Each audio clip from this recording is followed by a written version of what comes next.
The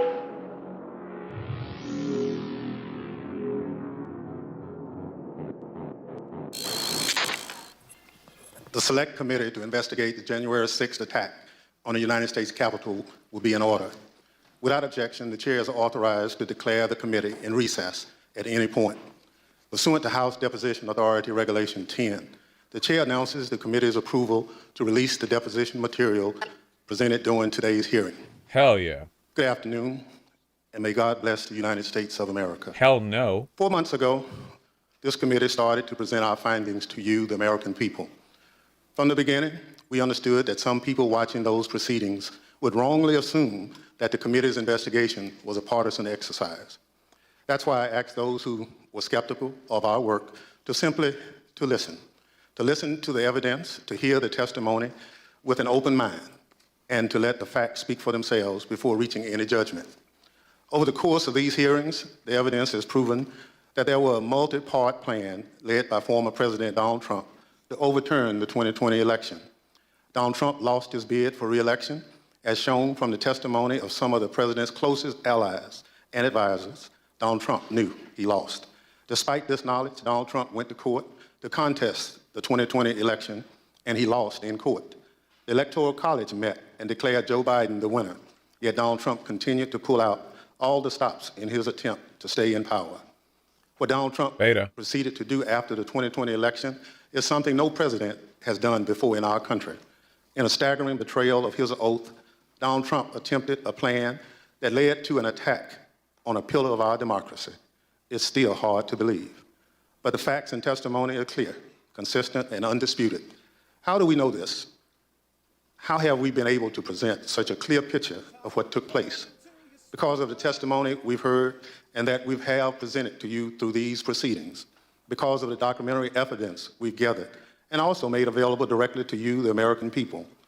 When you look back at what has come out through this committee's work, the most striking fact is that all this evidence comes almost entirely Thank you very from much for the Republicans. dono. I'll check them soon. The evidence that has emerged did not come from Democrats or opponents of Donald Trump.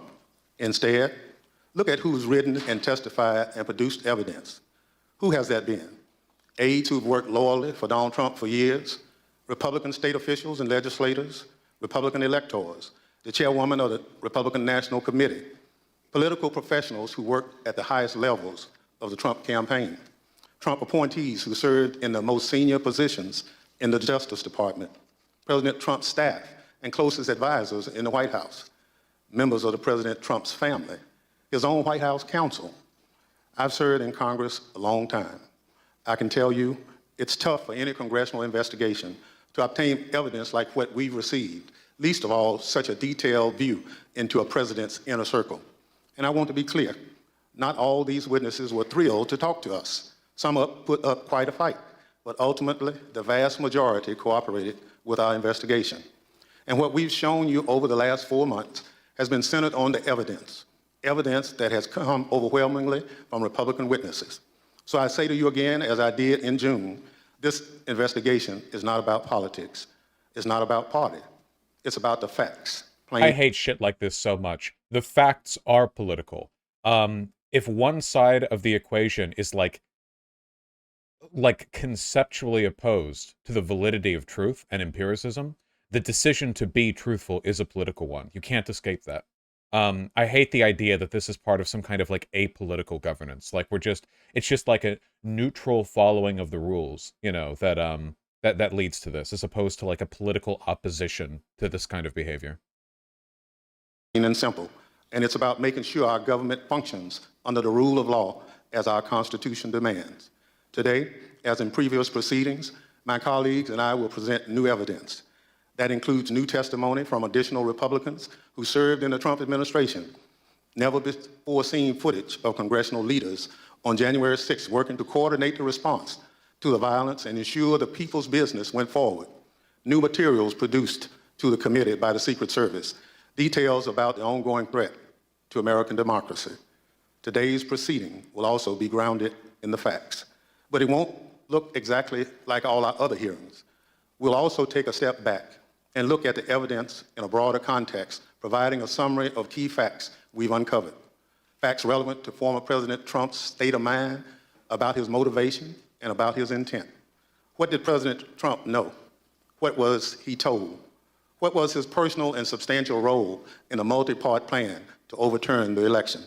For those of you who've watched our prior hearings, some of this evidence will look familiar. For those of you tuning in for the first time, we'll summarize some of the most important facts, and we'll urge you to go online and watch our hearing in Goddamn full. recap episode. There's one more difference about today. Pursuant to the notice circulated prior to today's proceedings, we are convened today not as a hearing, but as a formal committee business meeting, so that in addition to presenting evidence, we can potentially hold a committee vote on further investigative action based upon that evidence. Before we get to that evidence, I'd recognize our distinguished Vice Chair, Ms. Cheney of Wyoming, for any opening statement she'd care to offer. Thank you very much, Mr. Chairman. Much has happened since our last public hearing on July 21st. As the chairman mentioned, we've received new and voluminous documentation from the Secret Service, which we continue to analyze. We've received new witness testimony, including about efforts to obstruct our investigation and conceal key facts. And according to public reporting, the Department of Justice has been very active in pursuing many of the issues identified in our prior hearings. Our committee may ultimately decide to make a series of criminal referrals to the Department of Justice, but we recognize that our role is not to make decisions regarding prosecution. The preamble to our Constitution recites among its purposes to, quote, establish justice. And our nation's judiciary and our U.S. Department of Justice have that responsibility. Will I upload A key it? Probably, element yeah. of this committee's responsibility is to propose reforms to prevent January 6th from ever happening again. We've already proposed, and the House has now passed, a bill to amend the Electoral Count Act to help ensure that no other future plots to overturn an election can succeed. And we will make further specific recommendations in our final report, based in part on the evidence you will hear today. Our hearings last summer began with an outline of President Trump's multi-part plan to overturn the 2020 presidential election. We then proceeded to demonstrate each of these elements in detail, with more than 20 hours of evidence. Today, we will see new evidence, but as the chairman said, we will also synthesize evidence you've seen before. The vast weight of evidence presented so far has shown us that the central cause of January 6th was one man, Donald Trump, whom many others followed.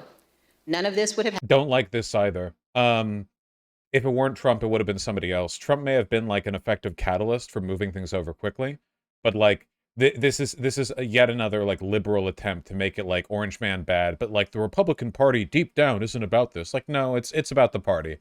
You can't say it's just about one man when the entirety of the Republican Party like aided, abetted, defended, and continues to defend the action, you know? happened without him. He was personally and substantially involved in all of it. Exactly how did one man cause all of this? Today, we will focus on President Trump's state of mind, his intent, his motivations, and how he spurred others to do his bidding, and how another January 6th could happen again if we do not take necessary action to prevent it. As you view our evidence today, I would suggest a focus on the following points. First, as you will see, President Trump had a premeditated plan to declare that the election was fraudulent and stolen before Election Day, before he knew the election results. He made his stolen election claims on election night against the advice of his campaign without any evidence in hand. Then, over the next 2 months, he sought to find those who would... Isn't it important to target the leaders rather than the people lower down? They're all leaders. They're all elected officials. It's not like the Republicans who like back Trump on this are just like soldiers following orders. They're all the leaders here. They're all very powerful people. help him invent and spread lies about the widespread fraud. Many of those who stepped forward to help, including Rudy Giuliani, knew they never had real evidence sufficient to change the election results. And on the evening of January 5th, they admitted they were still trying to find that phantom evidence. Of course, as a result of making intentionally false claims of election fraud, Mr. Giuliani's license to practice law has now been suspended. Lamau. Second, please recognize that President Donald Trump was in a unique position, better informed about the absence of widespread election fraud than almost any other American. President Trump's own campaign experts told him that there was no evidence to support his claims. His own Justice Department appointees investigated the election fraud claims and told him point blank they were false.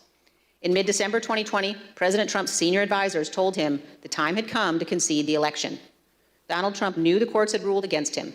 He had all of this information, but still he made the conscious choice to claim fraudulently that the election was stolen, to pressure state officials to change election results, to manufacture fake electoral slates, to attempt to corrupt our Department of Justice, to summon tens of thousands of supporters to Washington, knowing that they were angry, Knowing that some of them were armed, he sent them to the Capitol. Then, as the riot was underway, he incited his supporters to further violence by publicly condemning his vice president. And then he refused for hours to disband his rioting supporters and instruct them to leave the Capitol, even when he was begged repeatedly to do so. None of this is normal or acceptable or lawful in our republic. Third, please consider today who had a hand in defeating President Trump's efforts to overturn the election. Vice President Pence, Bill Barr, Jeff Rosen, and others at the Department of Justice, state Republican officials, White House staff who blocked proposals to mobilize the military to seize voting machines and run new elections, our Capitol Police, aided by the Metropolitan Police, other federal law enforcement, and our National Guard, who arrived later in the afternoon. All of these people had a hand in stopping Donald Trump. This leads us to a key question. Why would Americans assume that our Constitution and our institutions in our republic are invulnerable to another attack? Why would we assume that those institutions will not falter next time? A key lesson of this investigation is this: our institutions only hold when men and women of good faith make them hold, regardless of the political cost. We have no guarantee that these men and women will be in place next time. Any future president inclined to attempt what Donald Trump did in 2020 has now learned not to install people who could stand in the way. And also, please consider this: the rulings of our courts are respected and obeyed because we as citizens pledge to accept and honor them. Most importantly, our president, who has a constitutional obligation to faithfully execute the laws, swears to accept them. What happens when the president disregards the court's rulings as illegitimate, when he disregards the rule of law? That, my fellow citizens, breaks our republic. Finally, as you view the evidence today, also consider this. President Trump knew from unassailable sources that his election fraud claims were false. He admitted he had lost the election. He took actions consistent with that belief. Claims that President Trump actually thought the election was stolen are not supported by fact and are not a defense. There is no defense that Donald Trump was duped or irrational. No president can defy the rule of law and act this way in a constitutional republic, period. Mr. Chairman, our nation's federal judges are sworn to do impartial justice, to preserve our Constitution and preserve our Union. Dozens of these judges have been addressing January 6th cases, and many have given us plain, unmistakable warnings about the direction of our republic. Let me read from one judge's statement given at a recent sentencing hearing. Quote, Oh, I want to read this before they disappear, by the way. Iridian Knight, thank you so much for the $50 dono. Hey, V-Man, I finally got a CDL job, touch freight, and I've been doing it for like a month now. I've lost like 30 pounds of fat and made $8,000. So here's some nuggy money. Also, why'd you personally flood Florida? Spite. I spent a couple of summers there to visit my grandparents. Also, hell yeah. Happy to hear that. Just don't get yourself injured, okay? High-ranking members of Congress and state officials who know perfectly well the claim of fraud was and is untrue, and that the election was legitimate, are so afraid of losing their power, they won't say so.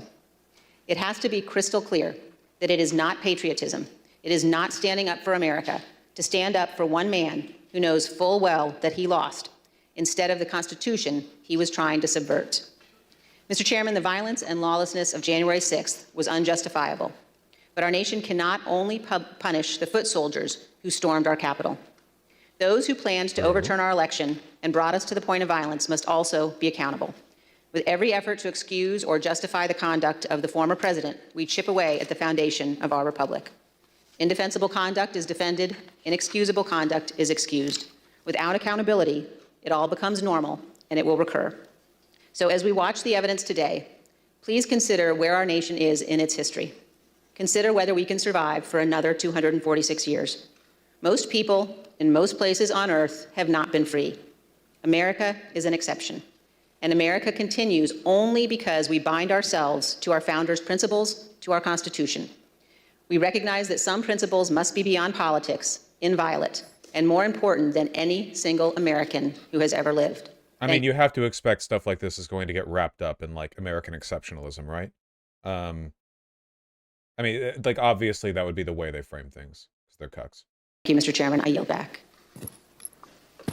Without objections, the chair recognizes the gentlewoman from California, Ms. Lofgren, for an opening statement. Thank you, Mr. Chairman. Very shortly after the election, we began this meeting by returning to election night, November 3rd, 2020. As the chairman noted, we've previously presented testimony about how the election results were expected to come in that night. In certain states, ballots cast by mail before Election Day would be counted only after the polls closed that evening. That meant that election results would not be known for some time. Although President Trump's campaign manager, Bill Stepien, House Republican leader Kevin McCarthy, and Jared Kushner had advised Donald Trump to encourage mail-in voting by Republicans, President Trump did not do so. I just remember generally, you had people arguing that we had a very, very robust get out the vote effort and that, mail-in ballots could be a good thing for us if we looked at it correctly. There was one meeting that was had in particular. I invited Kevin McCarthy to join the meeting, he being of like mind on the issue with me, in which we made our case for why we believed mail-in voting not to be a bad thing for his campaign. But the president's mind was made up. So it was expected before Oh my fucking god, dude. My head hurts so much. I want to kill my... Not really. YouTube, please, don't come for me. Holy shit, though. Oh my god. I need to, I already took pain meds. God damn it. Oh, it's difficult to even focus on what they're saying. Ugh. election that the initial counts in some states, in other words, those votes cast on Election Day, would be more heavily Republican. No. And this would create the false perception of a lead for President Trump, a so-called red mirage. I actually have bad joints. But as the results of the absentee ballots that were later counted, there could be trends towards Vice President Biden as those mail-in ballots were counted. Now, on election night, Donald Trump's advisors specifically told him he didn't have a factual basis to declare victory, that he should wait for the remaining ballots to be counted. Here is campaign manager Bill Stepien. It was far too early Who knows, to be making any calls like that. Ballots were still being counted. Ballots were still going to be counted for days. Oh yeah, one more fucking thing, okay? When you pick something up, lift with your legs, not with your back. Always. Even if all you're picking up is 1 pound. Even if you're not picking anything up and you're just getting closer to the ground to look at something. You bend your legs, not your back. Always. It may seem more difficult because it's the lazy thing. The lazy thing is just to bend your back. It's oh, okay, I don't want to do a squat to go down or whatever. Don't succumb, okay? Put in that little bit of extra effort. I swear to God, it's so much better for you. And it was far too early to be making any proclamation like that. My recommendation was to say that votes were still being counted. It's too early to tell. Too early to call the race. But President Trump did declare victory in the late hours of election night. Not only did he declare victory, he also called for the ongoing count of votes to just stop. Stopping the count would have violated both federal and state laws and also disenfranchised millions of voters who lawfully cast their vote. He called for that action anyway. Here's what he said. This is a fraud on the American public. This is an embarrassment to our country. We were getting ready to win this election. Frankly, we did win this election. We want all voting to stop. We now know more about President Trump's intention for election night. The evidence shows that his false victory speech was planned well in advance, before any votes had been counted. It was a premeditated plan by the president to declare victory no matter what the actual result was. He made a plan to stay in office before Election Day. Now, the vice president's staff was concerned with what Donald Trump might do on election night. They took steps to ensure that Mr. Pence would not echo a false victory announcement from President Trump. Here's what the vice president's counsel, Greg Jacob, told us about his preparations with the vice president's chief of staff, Mark Short. Mark had indicated to me that there was a possibility that there would be a declaration of victory within the White House that some might push for. And this is prior to the election results being known. And that he was trying to figure out a way of avoiding the vice president sort of being thrust into... What is this middle part? Oh my God. E-boy. A position of... What a hottie. What a hunk. Needing to opine on that when he might not have sufficient information to do so. Now, following this conversation, Mr. Jacob drafted a memo to Mr. Short, which the Select Committee got from the National Archives. The memo was sent on November 3rd, Election Day, and advised it is essential that the Vice President not be perceived by the public as having decided questions concerning disputed electoral votes prior to the full development of all relevant facts. A few days before the election, Mr. Trump also consulted with one of his outside advisors, inside activist Tom Fitton, about the strategy for election night. The Select Committee got this pre-prepared statement from the National Archives. As you can see, the draft statement, which was sent on October 31st, declares, "We had an election today, and I won." And the Fitton memo specifically indicates a plan that only the votes counted by the Election Day deadline, and there is no Election Day deadline, would matter. Everyone knew that ballot counting would lawfully continue past Election Day. Claiming that the counting on election night must stop before millions of votes were counted was, as we now know, a key part of President Trump's premeditated plan. On Election Day, just after 5 p.m., Mr. Fitton indicated he'd spoken with the president about the statement. Sending along again, just talked to him about the draft below. All right. Who's in favor of skipping the prelude? We're at 1.3 times speed.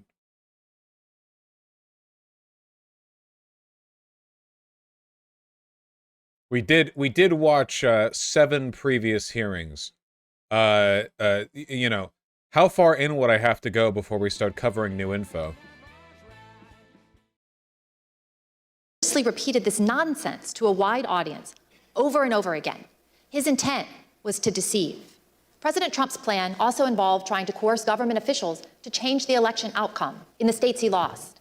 He personally reached out to numerous state officials and pressured them to take unlawful steps to alter the election results in those states. These actions, taken directly by the president himself, made it clear what his intentions were: to prevent the orderly transfer of power. We all recall, for example, President Trump's tape-recorded call with Georgia Secretary of State Brad Raffensperger. Yeah, it's still recap. Yeah, let me see if after the break, okay, there's the break right there. And then once they come back, they're going to be like, now we're going to discuss this. And maybe they'll be like, all right, now that we've caught everyone up, not to say that I think there's no value in getting caught back up. It's just that I have a conversation in an hour and 20 minutes, and I don't want to have to like interrupt it to have that, you know. He knew that they were armed and dangerous. Nobody likes clip shows. Mr. Aguilar for an opening statement. Thank you, Mr. Chairman. On the morning of January 6th, President Trump... Why do they do so much recap? Well, because this is like a TV spectacle, and the average American is brain dead, so we have to like... The problem is, like, the frustrating thing is that there are 2 competing interests here, and one of them is that you need things to be politically effective and punchy in order for people to give a shit. And the other one is that because we're talking about a pretty, like, important political investigation, you need it to be thorough. And when things need to be punchy but also thorough, you run into problems like this, I think. It's just a product of the type of investigation that's being done. Knew that the crowd was angry.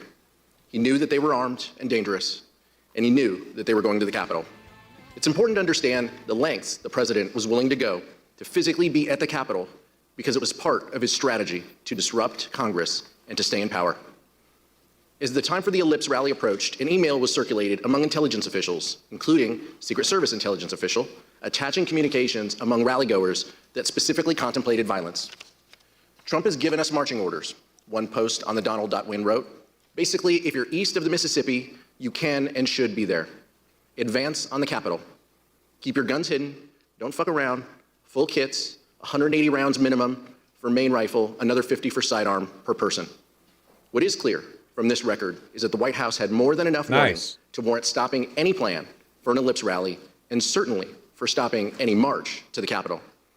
And as evidence from our prior hearings has suggested, the president was aware of this information. But despite awareness of the potential for violence and weapons among the crowd, the Ellipse event nevertheless went forward, and Donald Trump instructed the angry crowd, some of whom were armed, to march to the Capitol. It's genuinely crazy that more people didn't die on Jan 6. I feel like we actually got like the least bloody outcome The bombs didn't go off, and like none of the people who had guns just started open firing into the building, you know? Yeah, I feel like things could have gotten so much bloodier. Whew. As my colleague Mr. Schiff just described, the Secret Service reported that thousands in the crowd near the Washington Monument would not enter the rally area because magnetometers used in screening attendees would detect any prohibited items they carried. Mr. Trump knew this. His Secret Service had told him about it that morning. Even in spite of these warnings, Cassidy Hutchinson overheard the president say this shortly before he took stage. He wanted it full, and he was angry that we weren't letting people through the mags with weapons, what the Secret Service deemed as weapons and our weapons. I was in the vicinity of a conversation where I overheard the president say something to the effect of, I don't effing care that they have weapons. They're not here to hurt me. Take the effing mags away. Let my people in. They can march to the Capitol from here. Let the people in. Take the effing mags away.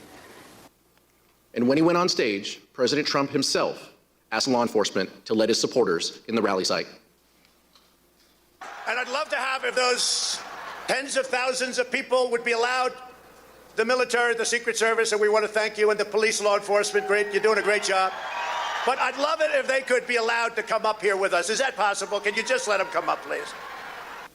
President Trump then told his supporters to march to the Capitol. Let's pause at this point to consider President Trump's state of mind, his motivation at this moment.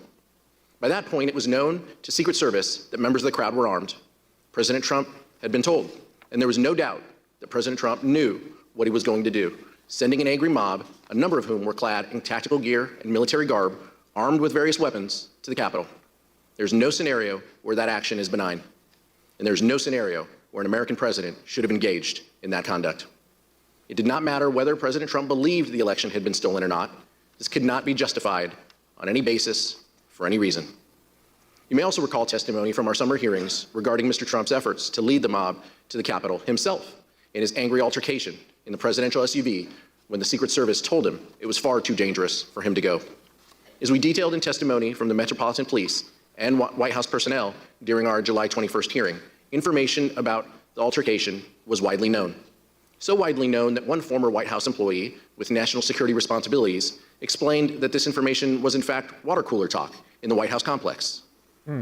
As that professional told us, they remember hearing in the days after January 6th how angry the president was when he was in a limo that afternoon. That professional also testified that they were specifically informed of the president's irate behavior in the SUV by Mr. Ornato in Mr. Ornato's office. It was Mr. Engel with Mr. Ornato in that office. They expressed to me that the president was irate, on the drive up. Mr. Engel did not deny the fact that the president was irate. That, of course, corresponds closely with the testimony you saw this summer from Cassidy Hutchinson, a Metropolitan Police officer who was in the motorcade, and from multiple sources. Additionally, after concluding its review of the voluminous additional Secret Service communications from January 5th and January 6th, the committee will be recalling witnesses and conducting further investigative depositions based on that material. Following that activity, we will provide even greater detail in our final report. I wish Republicans were as opposed to like fascist insurrectionists within their own party as the Democratic Party is to like mild social democracy. You know what I mean? Like the DNC will slam the red button when like Bernie is running in the primaries. Like we can't have these goddamn commies in our party, and Republicans will just not give a fuck because of course they agree, right? But that's why you can't just go after Trump. Like the problem is fundamentally the Republican Party. It just shouldn't exist. We should not have a Republican Party. There's no value whatsoever. It's right now, it's literally like a choice between the sometimes good, sometimes bad option, like the Dems, they're not good, but whatever. Like you have like competent, morally neutral, sometimes progressive governance, and then you just have the evil option. You know what I mean? Voting in America is like playing an RPG with a bad moral choice system, where you have quests where the kid will run up and be like, "Can you get the kitten out of the tree?" And the two answers are like, "Yeah, sure," and the other one's like, "You light the tree on fire." It's this stupid evil, And I will also note this.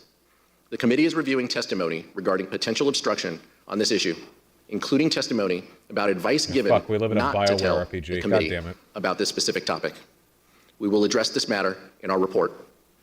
We also want to remind you now of how security professionals working in the White House complex and who reported to national security officials responded when they learned that Mr. Trump intended to lead the mob to the Capitol. According to a 538 article that just got linked in chat, apparently there is a maybe 1 in 4 chance that Democrats will win the 52 Senate seats and control the House at the end of the midterms, which is actually higher than I expected.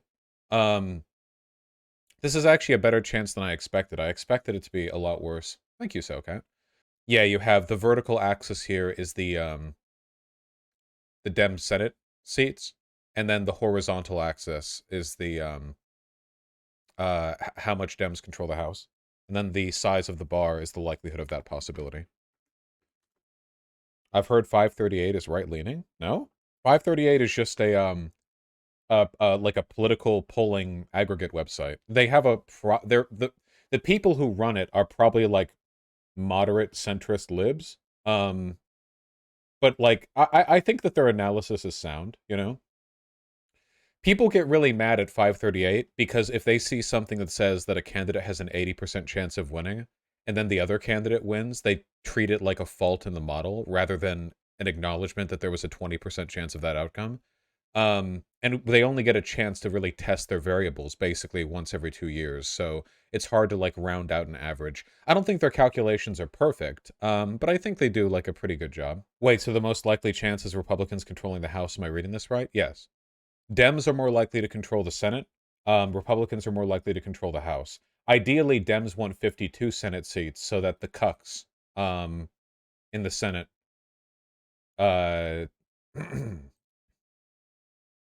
they can be voted around. This is the current House forecast. 70-30 in favor of Republicans for the majority. So you can see it's closed in the past few months, but it's kind of hovering here at the 70-30. And if we go to the where's the isn't there a where's the oh there it is, sorry, missed it. Senate right there. It's about a 2-to-1 in favor of the Democrats. You know, not great, but what about the governorship? What about dude, I can't believe Oregon is a literal fucking coin toss because the third party is siphoning progressive votes. Absolutely insane. Do you have any idea how many Portland Antifa types are going to be furious if Drowson wins? Oh my god. Are Manchin or Cinema up for re-election? I feel like I should know that, but I'm actually blanking on it right now. 1 second. No, not Cinema. And as for Manchin, no. Yeah, okay, no, yeah. When will the midterms be? The midterms are in less than a month! And if you want to make a difference, then you've got to go over to vosh.gg/map. Get involved. Join Voshites all around the country participating in canvassing events, phone banking, text banking, going out there, joining with campaigns. Join the Discord. Sign up on the thing over here. Please. We're all going to die. You have to help. All right. Capitol. To be completely honest, but I'm not American. Do it anyway. You can phone beg. Because why? Because it's just one. I think the actual physical feasibility of doing it, and then also we all knew what that implicated and what that meant. That this was no longer a rally. That this was going to move to something else if he physically walked to the Capitol.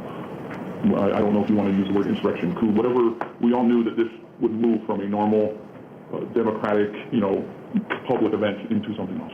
Why were we alarmed? Right. The president wanted to lead tens of thousands of people to the Capitol. I think that was enough grounds for us to be alarmed. President Trump was still considering traveling to the Capitol even after returning to the White House. He knew well before 2 p.m. that a violent riot was underway at the Capitol. He was aware of the ongoing lawlessness, but his motorcade was held on West Executive Avenue outside the White House because he still wanted to join the crowd. Here's Kayleigh McEnany, the White House press secretary, describing an exchange she had with the president as soon as he arrived back at the White House. So to the best of my recollection, I recall him being saying that he wanted to physically walk and be a part of the march, and then saying that he would ride the beast if he needed to, ride in the presidential limo. From the Secret Service, the Select Committee has also obtained important new evidence on this issue. It shows how frantic this hour must have been for the Secret Service, scrambling to get the President of the United States to back down from a... How do you think January 6th would have gone if Trump had been allowed to be on the Hill with the rioters? That's really difficult to say. I don't know. It's possible that things would have ended sooner because Trump being there, like he might have been spooked by the actual threat of violence and he might have kind of pulled back. But I think it would have been like an Immortan Joe moment a bit in Fury Road, where all the rioters would have just gone fucking insane because their God King was there to witness them. So yeah, I don't really know. They would have been slamming themselves against the walls of the fucking Capitol building. Dangerous and reckless decision that put people in harm's way. Take a look at the Secret Service email from 1:19 p.m. on January 6th, the minute that President Trump got out of the presidential vehicle back at the White House. Yeah, that Ashley bitch gets shot. Mediocre. Oh, sorry, wait. It would have to be in his voice. Mediocre. Then, like, more people jump up to replace her. As soon as the president left his motorcade, leadership from the Secret Service contacted Bobby Engel, the lead agent for the presidential detail, and warned him that they were, quote, concerned about an OTR, an off-the-record movement, to the Capitol. The people sworn to protect the safety of the President of the United States and who routinely put themselves in harm's way were convinced that this was a bad idea. Secret Service documents also reveal how agents were poised to take President Trump to the Capitol later that afternoon. Agents were instructed to don their protective gear and prepare for a movement. A few minutes later, they were told the president would leave for the Capitol in 2 hours. It wasn't until 1:55 p.m. that the president's lead Secret Service agent told them to stand down. We are not doing an OTR to the Capitol.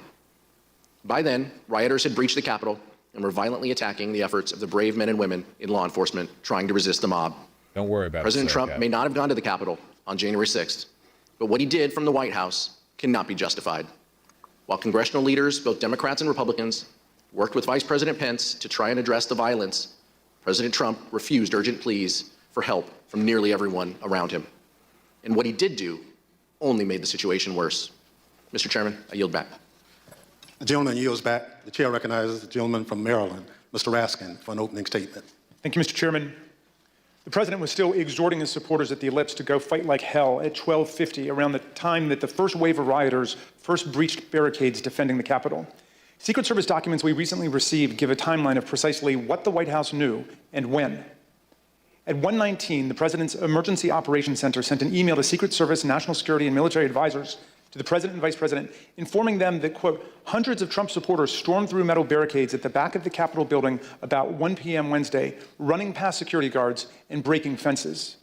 When the president returned to the White House around 1:20, he entered the Oval Office and was told right then about the onset of violence at the Capitol. From that point until approximately 4 p.m., over the next 2 hours and 40 minutes, the president stayed in the White House dining room, attached to the Oval Office, and watched this unprecedented assault take place at the Capitol. We have testimony from several members of the president's White House staff establishing that President Trump refused entreaties from his closest advisors and family members to tell his supporters to stand down and leave the Capitol. Here's the testimony of President Trump's White House counsel, Pat Cipollone. I can't talk about conversations with the president, but I can generically say that I said, people need to be told, there needs to be a public announcement, fast, that they need to leave the Capitol. And Pat, could you let us know approximately when you said that? Approximately when? Almost immediately after I found out people... Yeah, Artemy's a big guy. He's like 21 or 22 pounds. He's healthy, though, according to the vet. Just a big cat. ...were getting into the Capitol or approaching the Capitol in a way that was violent. You on the staff did not want people to leave the Capitol. On the staff? Would the Secret Service aid the rioters? Probably not, no. The Secret Service, if Trump was there with the rioters, the Secret Service would be clearing space for him and desperately trying to move him out of there. Even if they allowed him to get there, as soon as the violence started, they probably would have forcibly escorted him away. I'm pretty sure the Secret Service, like, if they want to, they'll literally just, like, firemen carry the president out of somewhere. Like, I don't think they could, like, their job is to keep the president safe, bar none, no matter what. Like, the president doesn't get to tell them to not do that. They'll do anything to keep them safe. So the Secret Service would have had to have been, like, collaborators in order for that to have even happened, really. Which isn't impossible, but isn't what happened here. Yeah, they can black bag him if they need to, yeah.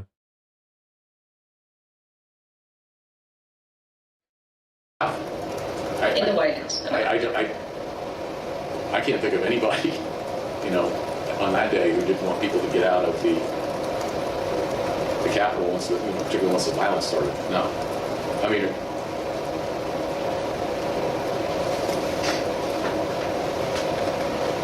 What about the president? Yeah. Well, she said the staff. I guess the best way of putting it is that the Secret Service serves the president, but it's not always their job to listen to the president.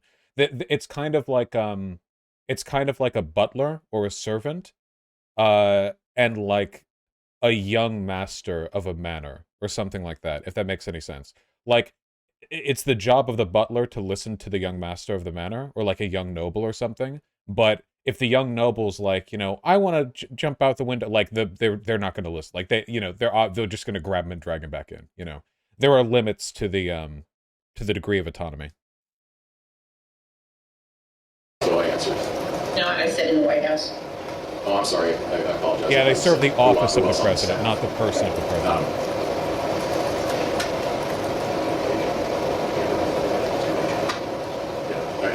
I can't reveal communications, but obviously I think, you know.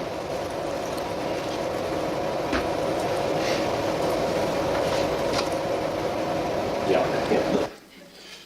Mr. Cipollone's testimony is corroborated by multiple other White House staff members, including Cassidy Hutchinson. Here's Ms. Hutchinson describing what she heard from Mark Meadows. He had said something to the effect of, you heard him, Pat. He doesn't want to do anything more. He doesn't think they're doing anything wrong. A former White House employee with national security duties similarly recalled an exchange between Mr. Cipollone and Eric Hirschman about President Trump's inaction against the mob assault underway at the Capitol. Mr. Hirschman said something to Mr. Cipollone. He seemed to relay that, the president didn't want anything done. Throughout this period, some of the president's most important political allies, family members, and senior staff all begged him to tell his supporters to disperse and go home. They included Sean Hannity, Laura Ingraham, and other allies at Fox News, his son, Donald Trump Jr., the House Minority Leader, Kevin McCarthy, others in Congress and officials in the cabinet and the executive branch. All of them made appeals to Donald Trump, which he rejected and he ignored. The Select Committee interviewed several people who were in the dining room with Donald Trump that afternoon, and every single one of these witnesses told us that he was watching the violent battles rage on television. He did not call his Secretary of Defense or the National Guard, the Chief of the Capitol Police, or the Chief of the Metropolitan Police Department. And to your knowledge, was the president in that private dining room the whole time that the attack on the Capitol was going on? Or did he ever go, again, only to your knowledge, to the Oval Office, to the White House Situation Room, anywhere else? To the best of my recollection, he was always in the dining room. Yeah, what did they say, Mr. Meadows or the president? Or the Nuggies. At all, during that brief encounter that you were in the dining room. What do you recall? I think everyone was watching TV. Do you know whether he was watching TV in the dining room when you talked to him on January 6th? It's my understanding he was watching television. When you were in the dining room in these discussions, was the violence at the Capitol visible on the screen on the television? Yes. As the president watched the bloody attack unfold on Fox News from his dining room, members of Congress and other government officials stepped into the gigantic leadership void created by the president's chilling and studied passivity that day. What you're about to see is previously unseen footage of congressional leaders, both Republicans and Democrats, as they were taken to a secure location during the riot. You'll see how everyone involved was working actively to stop the violence, to get federal law enforcement deployed to the scene, to put down the violence and secure the Capitol complex. Not just Democrats like Speaker Nancy Pelosi and House Majority Leader Steny Hoyer, but Republicans like Vice President Pence, Senate Majority Leader Mitch McConnell, Majority Whip John Thune, and countless other appointees across the administration. All of them did what President Trump was not doing, what he simply refused to do. Take a listen. It doesn't matter. It does not. God, it's so fucking frustrating. It doesn't matter. Anything short of like, okay, if somebody's committing a crime and people have been collaborators to that crime up until the very end, and then at the very end, the only reason they're no longer collaborating is because they think it's gone too far, and then they don't work to see the crime punished, they're still collaborators. They just backed out at the last second because they no longer thought that it would work. Like you don't get out of having committed a crime because at the very end you're like, oh wait, this probably won't work. Oh no, calm it down with the coup, calm it down with the insurrection attempt. Like, well, it's fine, you know, we'll get them next time. That just means they'll do it next time. Yeah, it's literally like a bank robbery going wrong and the getaway car like driving off because they're like, oh shit, this is going tits up. I don't want to be here when the cops arrive. Thank you, Sajidi Elegy. I think that's a good example or a good comparison. Yeah, it's like you backed out because you didn't like how it was going, but you were still a collaborator up until that point. You're still culpable. We're trying to get surrounded. They're taking the north front scaffolding. Unless we get more munitions, we're not going to be able to hold. The door has been breached, and people are gaining access into the Capitol. Yeah, but you know what? We have got to finish the proceedings, or else they're going to have to come to tricky. Senator Schumer is at a secure location, and they're locked down in the Senate. There has to be some way we can maintain the sense that people have that there's some security or some confidence that government can function and that we can elect the President of the United States. Did we go back into session? We did go back. It is so telling that the first response of the archetypal liberal here would be to maintain the status quo in a situation like this, not like opposing fascism or like ridding the government of insurrectionist collaborators or anything like that. It's about like, we have to make sure that the people still believe in the institutions, in the system, that things still appear civil and functional, that the bureaucracy still works. Session, but now apparently everybody on the floor is putting on tear gas masks to prepare for a breach. Well, I'm trying to get more information. They're putting on their tear gas masks. I can't. We need an area for the House members. They're all walking over now through the tunnels. Bring her out here! Hey, we're coming in if you don't bring her out! I'm going to call up the effing Secretary of DOD. It's okay, man. Your numbers won't go down if you swear in this situation. I'm just saying. This is one heckin' bad situationino, huh, Pelosi? We have some senators who are still in their hideaways. They need massive personnel now. Can you get the Maryland National Guard to come too? I have something to say, Mr. Secretary. Well, I'm going to call the mayor of Washington, D.C. right now and see what other outreach he has to other police departments, as Leader Poyer has mentioned.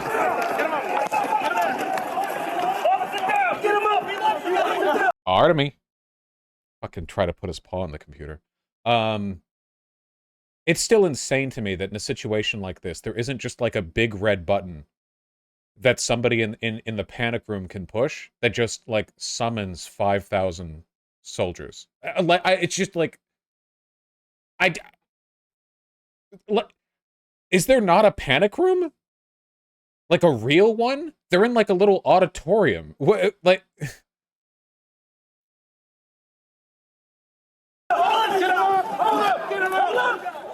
Hi, Governor. This is Nancy. Look, there's a window there. That's not a panic room. I have been room. approached about the Virginia National Guard. Mr. Hoyer was speaking to Governor Hogan, but I still think you probably need the okay of the federal government in order to come into another jurisdiction. Like, look at this. Thank you. Yeah, there should be like a terracotta army in the basement of the Capitol building. There should just be like 5,000 Revolutionary War soldiers entombed in stone that like awaken at the blow of a horn. The panic room just has one of those like gigantic horns that like goes through several floors of the ceiling and then like deafens everyone within a quarter-mile radius from the top of the Capitol building. And 5,000 like muskets click into action. And where the fuck is the Capitol building court wizard? The the Army. Oh my He is gosh, authorized. they're just breaking windows, they're doing all kinds of, it's really, that they said somebody was shot. It's just horrendous, and all at the instigation Statue of Liberty the draws United her sword. States. Well, that's outside New Okay, York, thank you, not Governor. I D.C., appreciate but what still. you're doing, and if you don't mind, I'd like to stay in touch. Thank you. Okay. Thank you so much. Virginia Guard has been called in. You know, I'm just talking to Governor Northam, and what he said is they sent 200 of state police 200? and a unit of the National Guard.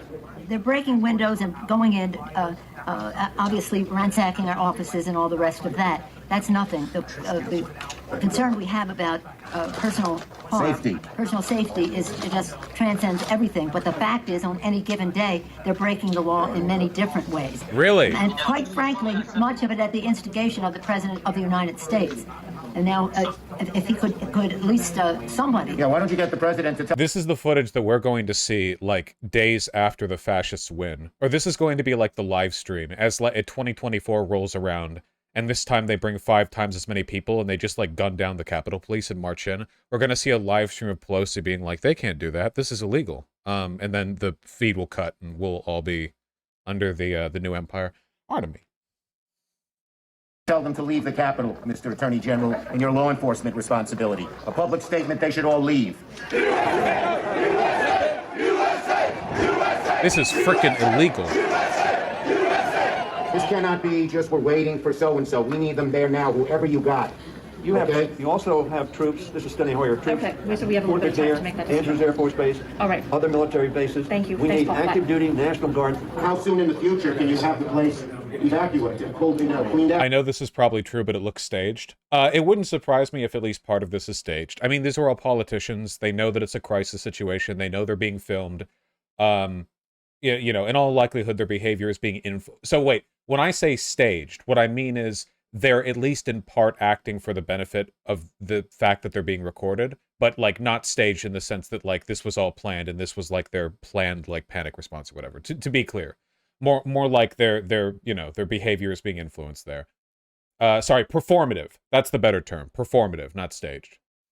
I don't want to speak for the leadership that's going to be responsible for executing the operation, so I'm not going to say that because they're on the ground and they're the Well, just pretend for a moment it was the Pentagon or the White House or some other entity that was under siege. And let me say, you can logistically get people there as you make the plan.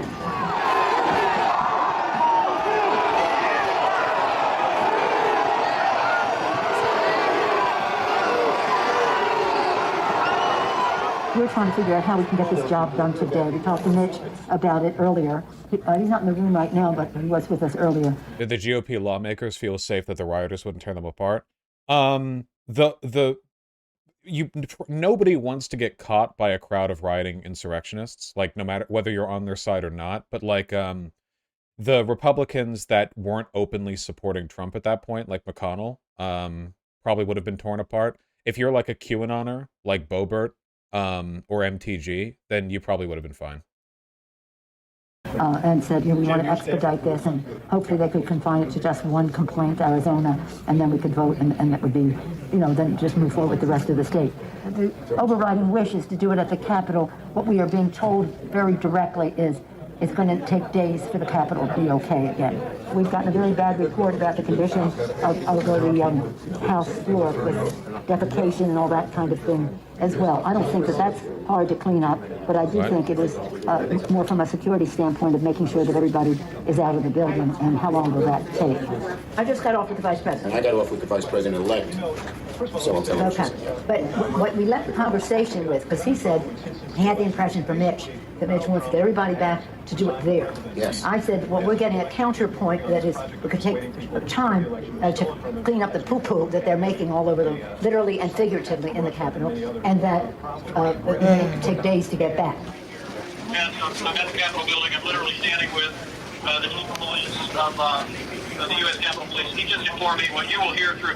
To a fascist, this entire video is like the political equivalent of like showing your neck. This all looks like red meat, doesn't it? Like, this is the strength of the liberal establishment, you know? They just look like a bunch of fucking goofy, like, PTA parents hobbling around in a little auditorium. Yeah, I don't know. at least for me personally, this does not inspire much confidence in the idea that liberals will be able to adequately defend our country against anti-democratic insurrectionists. Official channels, Paul Irving, your sergeant at arms, will inform you that their best information is that they believe that the House and the Senate will be able to reconvene in roughly an hour. Good news. Your sergeant at arms be in touch about the process for getting members back in the building. Thank you very much, Mr. Vice President. Good news.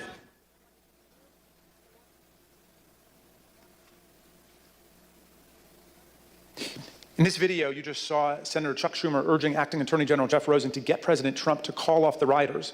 Of course, Acting AG Rosen did take action to defend the government, as did many other officials, but congressional leadership recognized on a bipartisan basis that President Trump was the only person who could get the mob to end its violent siege of the Congress, leave the Capitol, and go home. Here's Senator McConnell speaking after January 6th. I know of a couple other ways they could have been made to leave. About how President Trump abandoned his duties and failed to do his job. It was obvious that only President Trump could end this. He was the only one who could. Former aides publicly begged him to do so. Loyal allies frantically called the administration. The president did not act swiftly. He did not do his job. He didn't take steps so federal law could be faithfully executed and order restored. No. In the midst of this violent chaos, Kevin McCarthy implored Donald Trump to tell his supporters in the mob to leave the Capitol. And when that didn't work, McCarthy called Trump's adult children to try to get them to intercede with Trump to call off the insurrectionary violence. In our prior hearings, we showed you a description of what McCarthy told Republican Congresswoman Jamie Herrera Butler about his conversation with Trump during the violence. Another witness, Mick Mulvaney, President Trump's former chief of staff, has also come forward and corroborated her shocking account. What's up with this hair? I don't Kevin know. McCarthy, who's the Republican leader, about this, and he called Donald Trump. He finally got through to Donald Trump, and he said, "You have got to get on TV. You've got to get on Twitter. You've got to call these people off." You know what the president said to him? This is as it's happening. He said, "Well, Kevin, these aren't my people. You know, these are Antifa." And Kevin responded and said, "No, they're your people. They literally just came through my office windows, and my staff are running for cover. I mean, they're running for their lives. You need to call them off." And the president's response to Kevin, to me, was chilling. He said, "Well, Kevin, I guess they're just more upset about the election, theft than you are."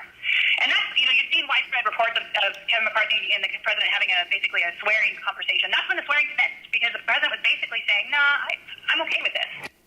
I had a conversation at some point in the day or week after the riot with Kevin McCarthy. Yeah, it was very similar to what Jamie had, the conversation she had retold about how he called and asked the president to get them to stop. And the president told him something along the lines of, "Kevin, maybe these people are just more angry about this than we are, maybe more upset." I had the conversation similar to that with Kevin in the day to week after the riot. And we know how Kevin McCarthy described President Trump's conduct, both in public and in private. The president bears responsibility for Wednesday's attack on Congress by mob rioters. He should have immediately denounced the mob when he saw what was unfolding. These facts require immediate action by President Trump. Accept his share of responsibility, quell the brewing unrest, and ensure President-elect Biden. I can't believe they're pulling up Mitch when he didn't vote to impeach Trump for J6. Yeah, well, like I said, like fucking liberals, man. Like Mitch McConnell's entire purpose is to just be like a bloated, fleshy, doughy mass that in every way enables the fascist takeover of this country, but does so in a proceduralist, like civil, calm fashion as a way of keeping the liberals like placated and sort of like unsuspecting, you know? So like he will prevent Obama from, he will like violate his constitutional responsibilities as Senate Majority Leader by preventing Obama from nominating a Supreme Court justice based on totally like bullshit claims. He'll do everything he can to empower the Republican Party and Trump. He will vote to acquit Donald Trump for an attempted insurrectionist coup. But then like the whole time he'll be like, well, I'm just following the rules. This is all my like bullshit made up reasoning for the whole thing. Actually, like what Trump did is really bad. Let's just move on from it. Wink, wink, nudge, nudge. Like that's his job, but he's every bit as culpable as Trump is Able to successfully begin his term. But let me be very clear to all of you, and I been very clear to the president. He bears responsibilities for his words and actions. No ifs, ands, or buts. I asked him personally today, does he hold responsibility for what happened? Does he feel bad about what happened? He told me he does have some responsibility for what happened. And he needs to acknowledge that.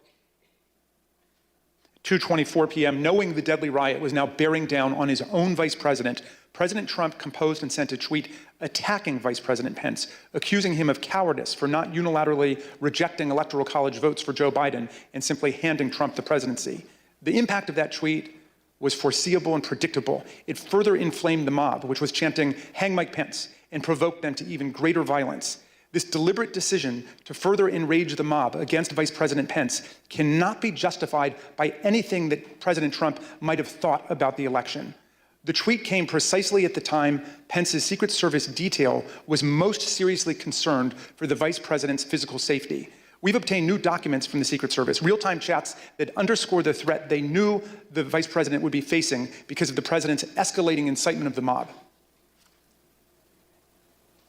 After Trump's tweet, one agent in the Secret Service's intelligence division immediately warned, POTUS just tweeted about Pence, probably not going to be good for Pence.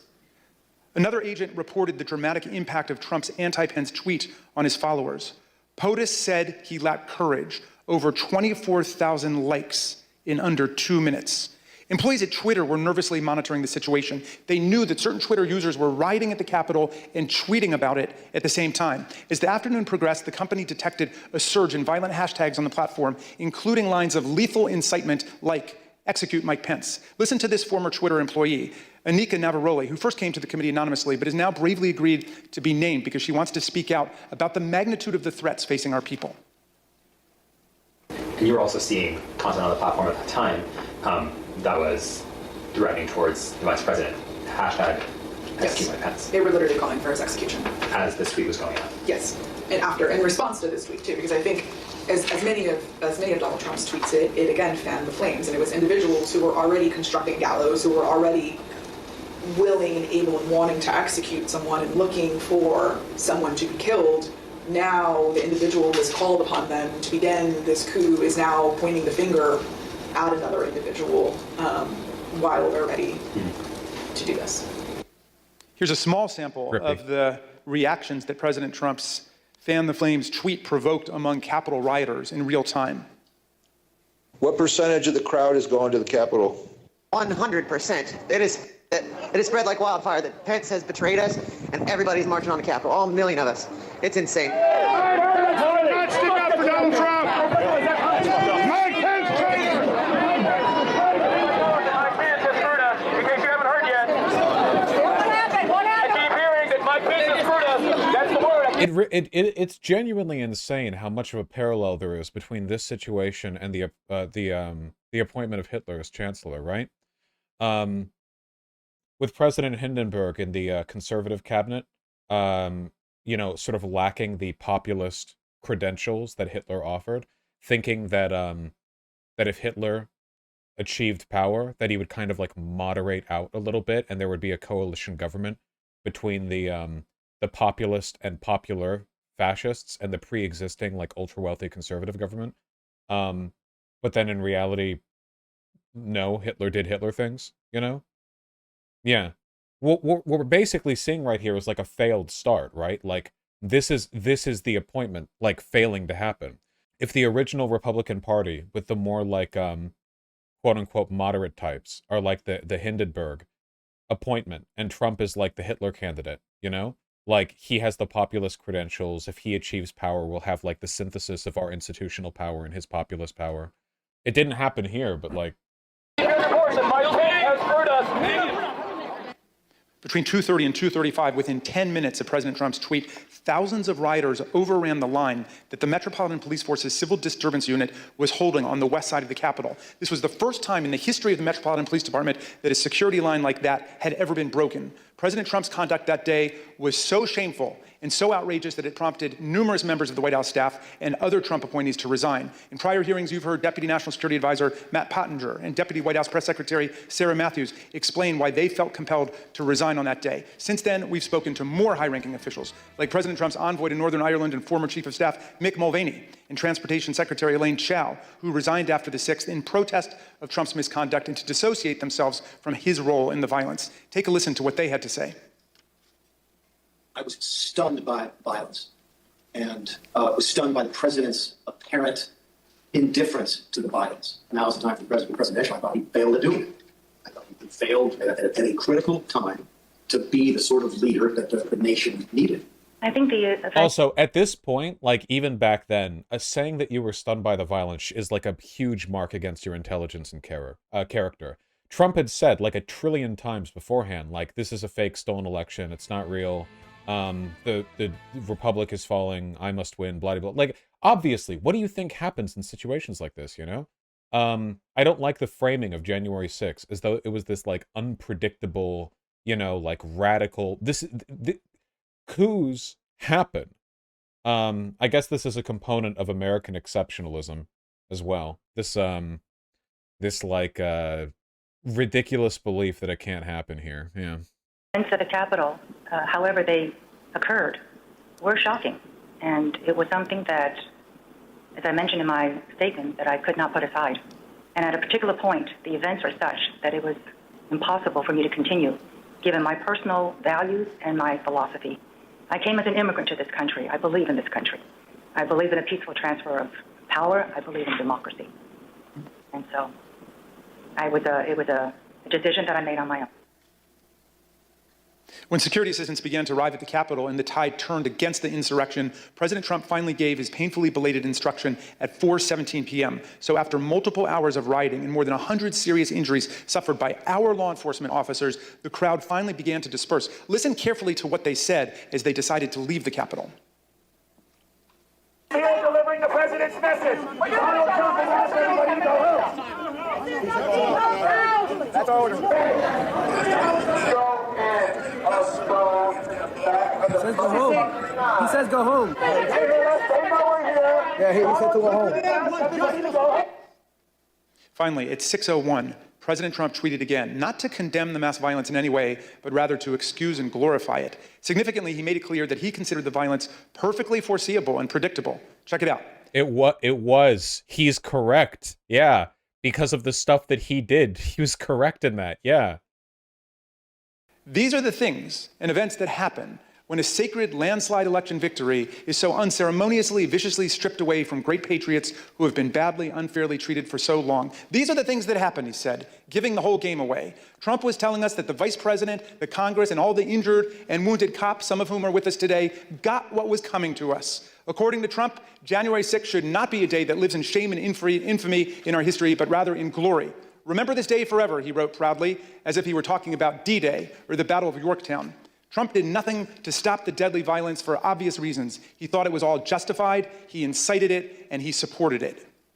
Would it have been possible at any moment for the president to walk down to the podium in the briefing room and talk to the nation at any time between when you first gave him that advice at 2 o'clock and 4:17 when the video statement?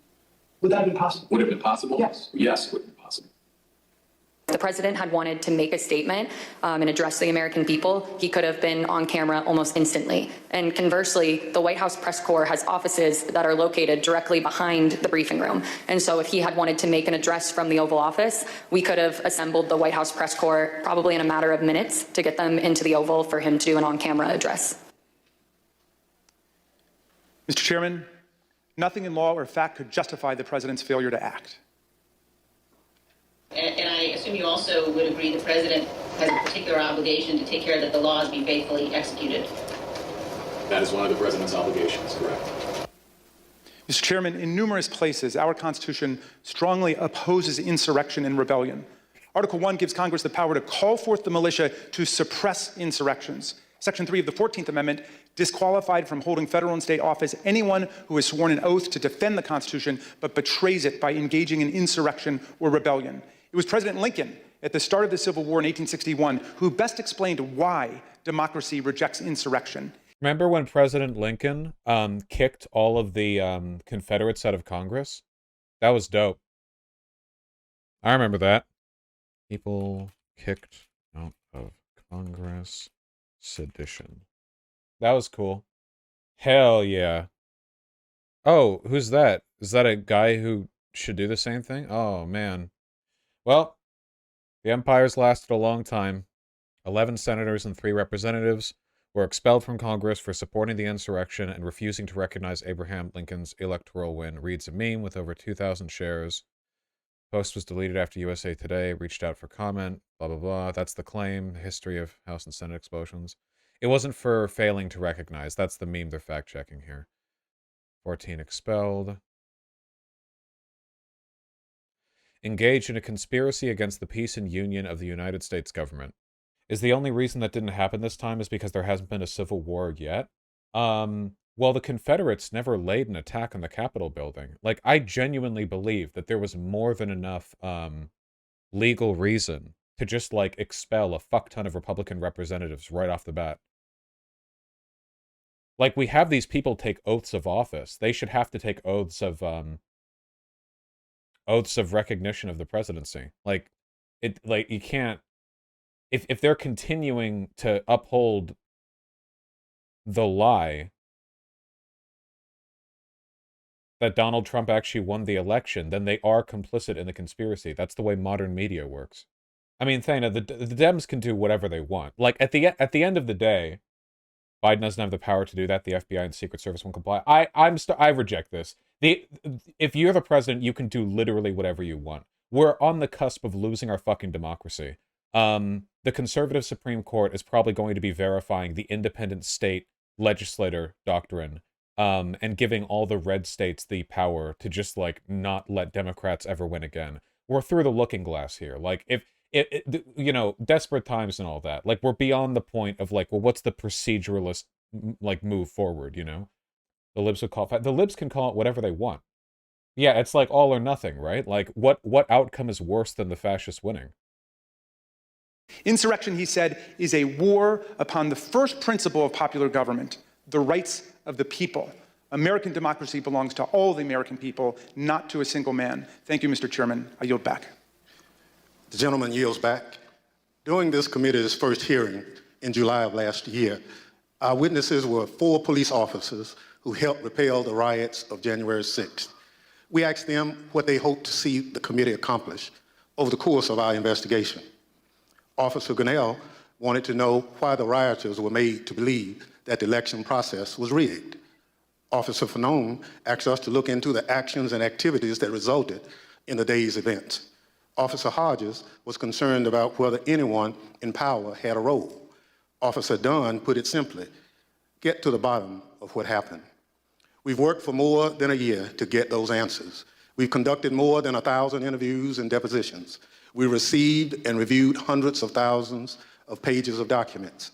Thanks to the tireless work of our members and investigators, we have left no doubt, none, that Donald Trump led an effort to upend American democracy that directly resulted in the violence of January 6th. He tried to take away the voice of the American people in choosing their president and replace the will of the voters with his will to remain in power. He is the one person at the center of the story of what happened on January 6th. So we want to hear from him. The committee needs to do everything in our power to tell the most complete story possible and provide recommendations to help ensure nothing like January 6th ever happens again. We need to be fair and thorough and gain a full context for the evidence we've obtained. But the need for this committee to hear from Donald Trump goes beyond our fact-finding. This is a question about accountability to the American people. He must be accountable. He is required to answer for his actions. He's required to answer to those police officers who put their lives and bodies on the line to defend our democracy. He's required to answer to those millions of Americans whose votes he wanted to throw out as part of his scheme to remain in power. And whatever is underway to ensure this accountability under law, this committee will demand a full accounting to every American person of the events of January 6th. So it is our obligation to seek Donald Trump's testimony. There's precedent in American history for Congress to compel the testimony of a president. There's also precedent for presidents to provide testimony and documentary evidence to congressional investigators. We also recognize that a subpoena to a former president is a serious and extraordinary action. Hell That's yeah. why we want to take this step in full view of the American people especially because the subject matter at issue is so important to the American people, and the stakes are so high for our future and our democracy. And so, I recognize the Vice Chair, Ms. Cheney of Wyoming, to offer a motion. Mr. Chairman, pursuant to today's notice, I send to the desk a committee resolution and ask for its immediate consideration. The clerk will report the resolution.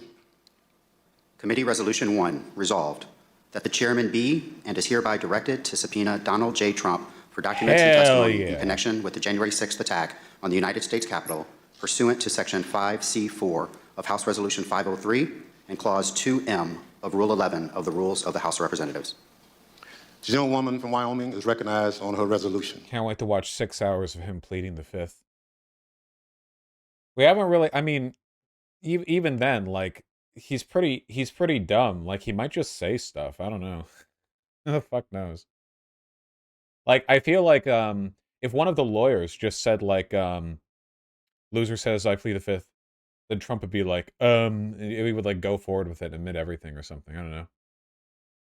Let the court consider the fact that pleading the fifth is gay, and Trump's, like, squirming in his seat, like, you know. Thank you, Mr. Chairman. Mr. Chairman, our committee now has sufficient information to answer many of the critical questions posed by Congress at the outset. We have sufficient information to consider criminal referrals for multiple individuals and to recommend a range of legislative proposals to guard against another January 6th. But a key task remains. We must seek the testimony under oath of January 6th central player. More than 30 witnesses in our investigation have invoked their Fifth Amendment right against self-incrimination, and several of those did so specifically in response to questions about their dealings with Donald Trump directly. Here are a few examples. This is Roger Stone with Oath Keepers at the Willard Hotel on the morning of January 6th. And here is Mr. Stone testifying before our committee. Did you speak to President Trump on his private cell phone on either January 5th or January 6th? Once again, on advice of counsel, I will assert my Fifth Amendment right to respectfully decline to answer your question. This is General Michael Flynn walking with Oath Keepers on December 12th, 2020. And here is General Flynn's testimony before our committee. Michael Flynn has the most I get off to interracial cuckold porn phrenology of any human that I've ever seen. Also, is it just me, or does he look a little bit like Walter White? Like at the beginning of the series? A little bit? Did you, General Flynn, talk to President Trump at any point on January 6, 2021? The 5th. Here is John Eastman, fraudulently instructing tens of thousands of angry protesters that the vice president could change the election outcome on January 6th. Later on this same day, Dr. Eastman acknowledged in writing that Donald Trump knew what he was attempting was illegal. Here is John Eastman testifying before our committee. Did President Trump authorize you to discuss publicly your January 4th, 2021 conversation with him? Fifth. So is it your position that you can discuss in the media direct conversations you had with the President of the United States, but you will not discuss those same conversations with this committee? Fifth. Here is Jeff Clark, who conspired with Donald Trump to corrupt the Department of Justice. President Trump wanted to appoint Jeff Clark as acting Attorney General. And as you can see in this call log we obtained from the National Archives, he did so. And here is Mr. Clark testifying before our committee. Mr. Clark, when did you first talk directly with President Trump? Fifth. Mr. Clark, did you discuss with President Trump allegations of fraud in the 2020 election? Fifth.